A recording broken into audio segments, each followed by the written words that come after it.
Hello guys. In this video, I will show you the ways of making your moveset look professional and official, whatever you may call good movesets. Please be grateful as I studied the original Jujutsu Shenanigans movesets through various boring playthroughs.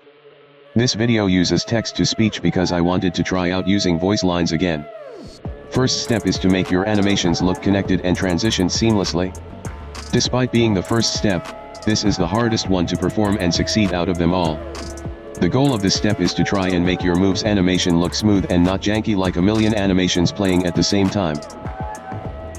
Second step is to add windups. For base moves, you should give a reasonable length of windup, usually under a second.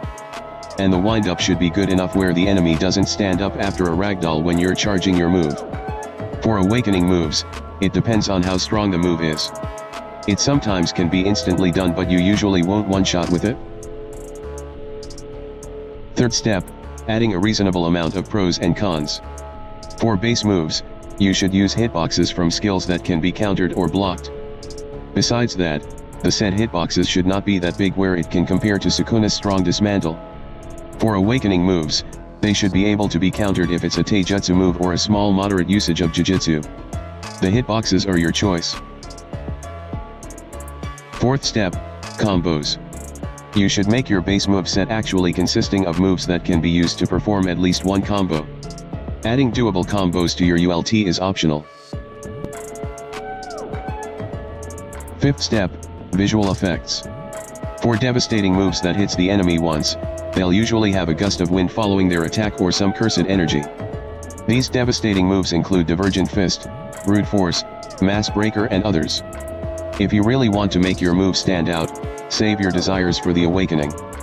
You would usually have a comprehensible amount of effects for your awakening moves. Last but not least, balance the cooldown and damage with good reason. The cooldowns increase by the said factors, which are length, advantages, and damage. The longer the move takes, the shorter the cooldown.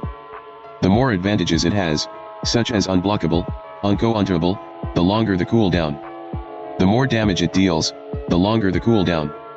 If you noticed, this was supposed to be an acronym. Most of the time, your base combo would usually deal at max 60 damage, M1S included, so I need you to try and distribute the damage based on the move's attacks. Usually, for long-lasting attacks like Cursed Strikes, you should deal around 18 damage total. Short attacks like Divergent Fist would deal 10 damage total instead. Now for the awakening. Moves W long windups should usually have a longer cooldown, in return for more damage.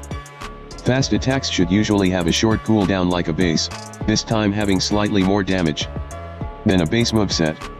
Most of the times, AoE attacks should have a huge windup and deal more damage, like Gojo's moveset for example.